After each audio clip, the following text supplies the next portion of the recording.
Hello and welcome to another episode of CyberSafe News and Views. My name is Lee and I'll be your guide. In today's episode, email security. Your email is an absolute minefield. What do I mean about that?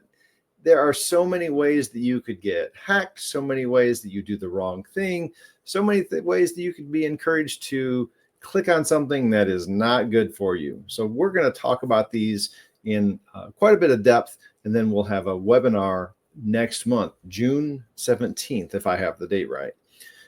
But let's talk about these problems in today's episode. Also, making the news this week.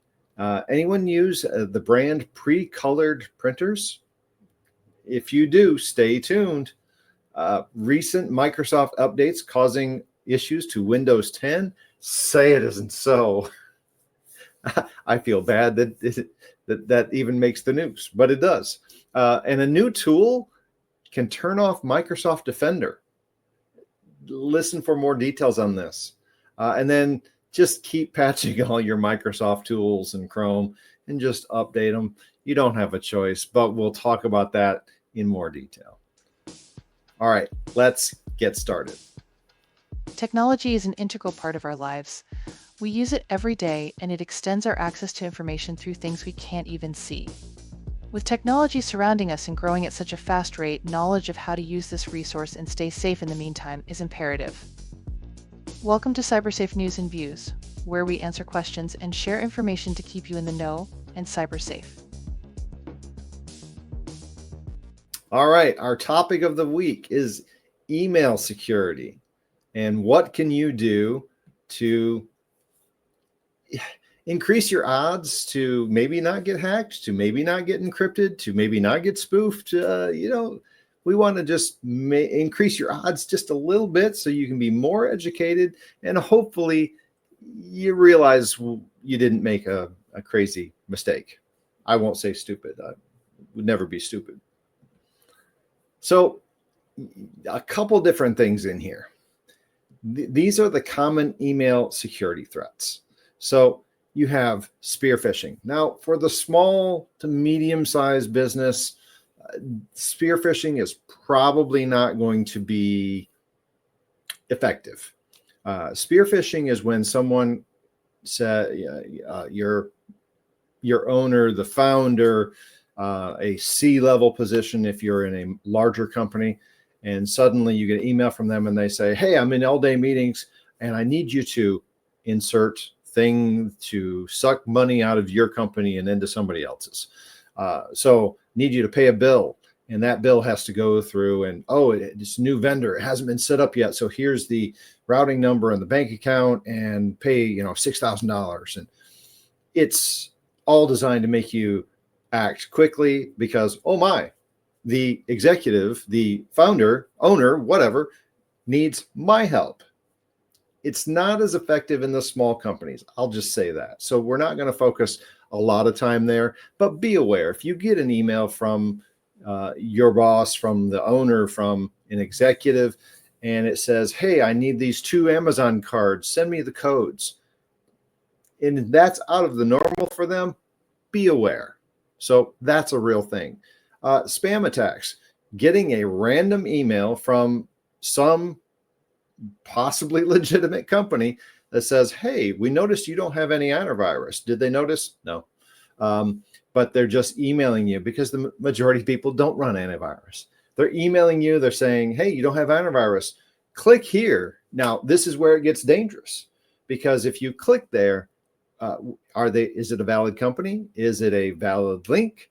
Could be. And they just want you to spend money. Now, maybe you already have something and you're like, oh my, I don't have antivirus. I need antivirus. And they scare you into doing it. Or worse, they're a malicious company just emailing everyone that's out there and hoping to get, a 1% click rate so that they can actually get someone with this. Now, that spam email comes, you get a link, or it might send you to a website. They might actually be trying to harvest your credit card, and a transaction might go through for, the $1.99 they say they're going to charge you for antivirus or whatever it is. But then they harvest your credit card and now they have it. Now they can charge it and you've got to dispute it. They've got a real credit card number. Now they can sell it. So they make bigger money on that. It could also be sending you to a website so that then you start entering your credentials. So what would you like for a password? Well, let's use the typical password. Please don't do that. Then they can start going around to other sites and saying, hey, this is his typical password. Let's try it over there. So it could be trying to harvest your credentials. It could be actually getting your credit card, or it could be a real transaction, but none of those are good. If you want something, go to a website and start looking for reputable antivirus tools or whatever the tool is that you may be. Would you buy a car from an email? Then don't buy virtually anything from an email. Don't be scared into that. DDoS attacks. These attacks, they're wanting you to click. They don't really want to do anything potentially malicious to your device, but if you click on this, nothing happens, and you suddenly like, well, must have been just fake, right? Well, wrong. Because what ends up happening, they get a foothold on your machine. They can move around. Now they can see what you're doing. They can use your other devices. And then ultimately for DDoS, they're using your computers. It's a denial of service, distributed denial of service attack. They're trying to attack somebody that they don't like. Could be politically oriented, could be, green, could be, whatever their motivation, whatever that hacker doesn't like or wants some company they want to punish, they'll use your machine, and all the traffic looks like it's coming from you. And of course that you're not alone. It's a distributed, many different clients would have this same issue. And then they're able to generate more traffic to get a denial of service and actually potentially take down a website or whatever they're actually trying to do. But you would be used in that. And that's the best case scenario. Now, since they have your device, now what could they also do? That is virtually unlimited.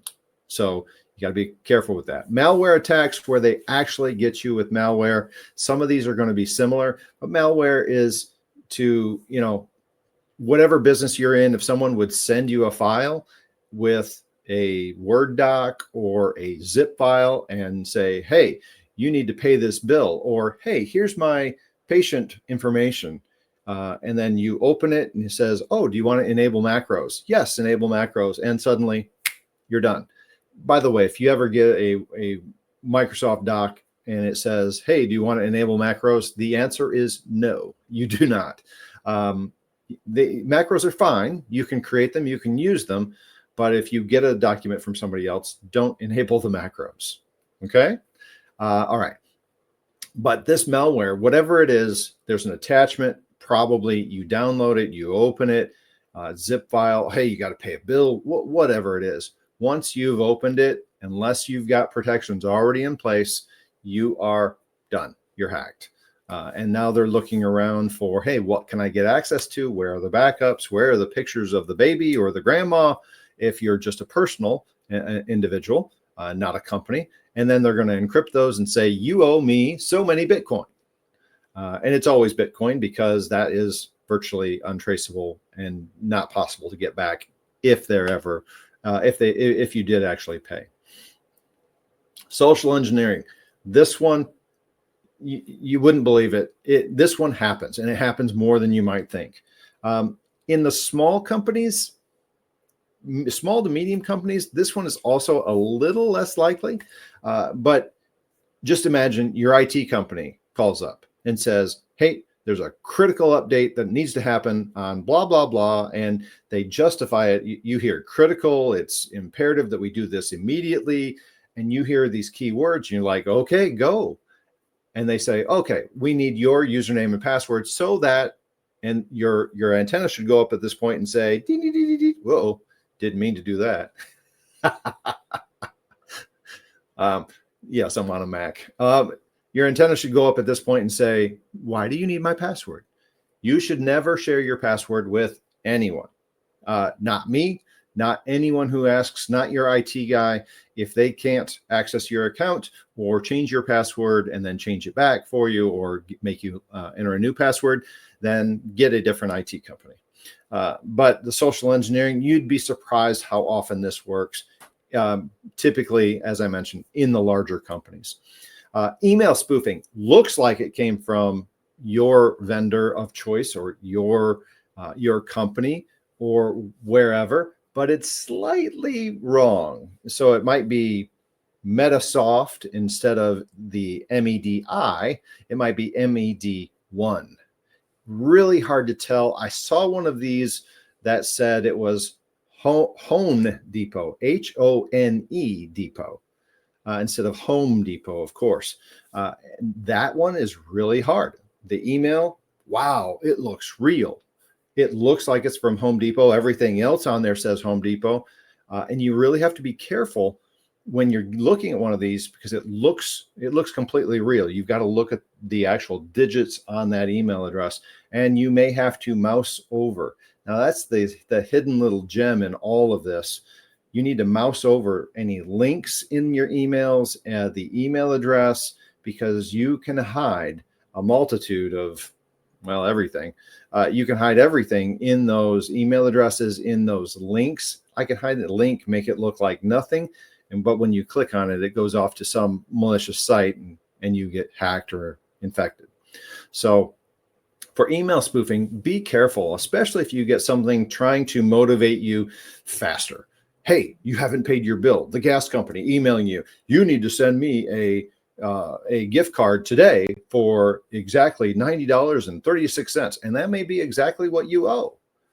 Don't trust that the email you're getting has anything to do. They just know something about you. Don't underestimate how much hackers can know or can get off the internet. Just saying. All right. So mouse over, be careful. And if you are completely unsure, go completely out of band, open another browser tab and say, okay, my gas company says I need to pay the bill. Go to their site, log in, and look at everything correctly. So never trust a phone number in an email. Never trust a link in an email. Never be rushed into something like that. And then lastly, the malware text is trying to get you in one way. Ransomware is trying to get you in another and just encrypt everything and then ask you for a certain amount of Bitcoin. But be careful. Never be rushed into anything. Never actually, please fall for these things. Never, please fall for these things. That's what I'm trying to say. Couple examples, this is a nice, easy way. Hey, my password's going to expire in one day. There's your rush. Do I want to keep my password? There's your link. Not something you want to, if you click on, the question comes down, what can you click on in this email? Anything? No. This email is completely bad. There's nothing in this email that you could click on. If you get something from this, and obviously it won't come from that fake email address, it'll look like it's real. Like this next one, PayPal. Hey, your account is limited. For whatever reason, your account is going to be permanently disabled in the next whatever number of hours or days. And you get, wait a minute, I've got a PayPal account. Lots of us do. Or it might be eBay or whatever you have. And it's trying to get you to confirm your information. Click on this link. And again, what they're actually trying to get may differ. They may be trying to get your machine.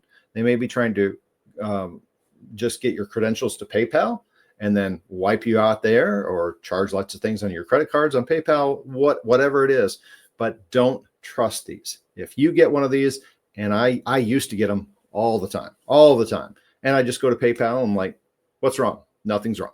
That's kind of what I thought. Okay. So I moved on. So that's a brief overview of the different phishing styles and some generic examples. But I want to let you know we have a webinar coming up we're going to go into a deep dive into this topic. We're going to have examples. We're going to, in real time, mouse over, show you the differences let you ask questions, get answers. If you want to be part of that, it's happening June 17th. You can go to cybersafenewsandviews.com and you can register there. All right. So that's our topic for the week. Now let's get into the news.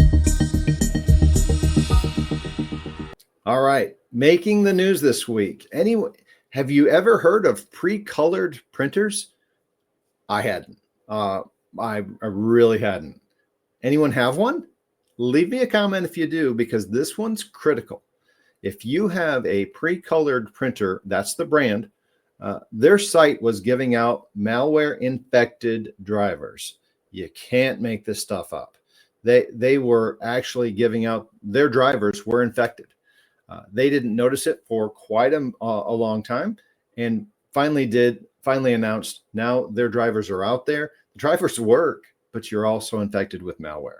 So what are they trying to get? What are they trying to do? Yeah, could differ. Could really just depend on who is actually accessing those. Not sure.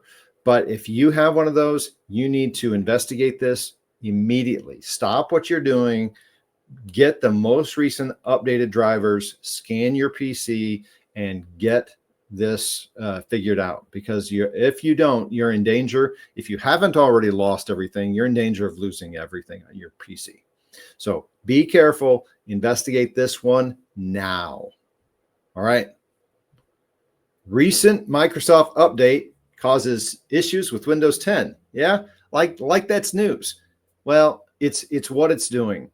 It's causing BitLocker to go into recovery mode. So let me back that up.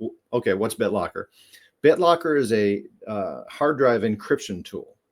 Microsoft provides it with any Pro version, and you can encrypt your entire hard drive.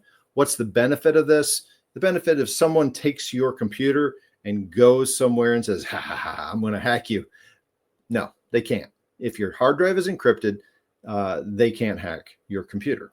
Now, if it's not encrypted, it's not like it's hard. It's on YouTube. This is easy stuff to do. They're treating you like an easy mark, and you've done the due diligence to make sure your hard drive is encrypted. So good job. And now Microsoft puts out an update that basically causes it to go into recovery mode. Now, recovery mode isn't the end of the world, but it's going to ask you for this yay long recovery code so that you can unlock the hard drive. Okay, again, not the end of the world, but what ends up happening, you get tired of entering that encryption code for the recovery, and you unencrypt the drive. So that makes you inherently less secure. So be careful with this one. If you get this, my recommendation would be to really investigate it, to try and get that update off the PC if you can back it out. Many of the updates you can. Not sure about this one exactly, but you can investigate it. If you want more information or you need more help with that, leave me a comment down below. We can look into it. We haven't seen this on any of our devices yet. So, but be careful with that one, because BitLocker is what you want to be using. And now Microsoft's messing things up again. But with how many devices they have out there in the world, some things are going to happen inevitably. All right. And there's a new tool out there used by, well, if it's not used by hackers or made by hackers, it's going to be, that can turn off Microsoft Defender right out of the box. Now, how they do this is they tell Defender, hey, I'm your antivirus. Isn't that a novel concept? Defender will turn itself off when it notices, hey, there's some other antivirus here. The good thing about this is, if you're running Windows Defender, it's included with all your devices. It's free, and you can run Windows Defender. It's good. It's good enough generally. But this attack will now turn that off, and then it'll let the virus now act as your antivirus, and that's just completely the wrong thing to do. So it's a new attack vendor. And this one's bad. So be aware. Check your Windows Defender. If it's turned off or it says, hey, you have other antivirus, and you don't, make sure you get it turned back on. and start looking into this, look at some tools that will actually start to uninstall other programs or look for viruses on your computer, because not all tools are equal. There are ways of getting around, the typical footprint. There's also, hey, this virus is new or it's morphed. So not all antivirus tools find things. You need to look for something that's evaluating your traffic that's going off the box, where it's going, and evaluate your devices that way as well. Again, this isn't kindergarten cybersecurity, so if you need help, give me a comment down below. And then lastly, let's just say Microsoft, keep your patches up to date. If you've got a Windows device, if you've got 50,000 Windows devices, make sure they're up to date. Microsoft released in the last few weeks, I think it was 7 zero-day vulnerability patches to their OS. Now, that's a whole other topic, zero-day vulnerabilities, but they're basically ways that people can get into your computer today that are known out in the wild that weren't patched and weren't advertised by Microsoft. Now, not many people will actually advertise their vulnerabilities, their zero-day vulnerabilities, because if you tell people about it, then the hackers know as well as the consumers. So they don't really advertise these things, but Microsoft's patched a number of them recently. And you'd think this list would end eventually, but alas, no, we just keep going. And Chrome, just keep updating. When you see there's a new update available, just click it, let it do its thing. It takes you less than 30 seconds and opens all your browsers again. So all your browser tabs. So keep those up to date. Being up to date is one of your core foundational pillars for cybersecurity. If you're not up to date, you're hackable. So, all right, that's the news. Again, any questions, leave me a comment down below. But, check out our website, cybersafenewsandviews.com, and you can see our show notes there. You can look for our ebook. By the way, I didn't show it to you, but I have an overview PDF of all the different ways you could get hacked through your email. If you're interested in that, give me a comment down below. We'll upload it also to CyberSafe News and Views, so you can download that there, completely free. Just wants to get your email address so we can keep you on our email list. Also, register for our webinar. We have 2 webinars coming up. One next week. Well, by the time this one is released, the other webinar will already have happened. So the next webinar we have is June 17th. We will cover today's topic and include Q&A. We'll have interactive demo and let you just go crazy and ask any question you want to do. And then also we have a monthly Tech Note subscription for the DIYers out there. If you want to get into, if you're already into cybersecurity and you want to get into more compliance, HIPAA compliance, that's what our Tech Notes is really designed around, to give you a good overview, a monthly topic to review in your office and to allow you to actually do the work. So if you're into that type of thing, sign up. It's $18.95 a month, super cheap. And we'd be happy to help you. So again, if you have any comments or questions, leave us a comment down below and we'll respond to all questions. But please like, share, do all those fun YouTube things. And until next time, stay cyber safe.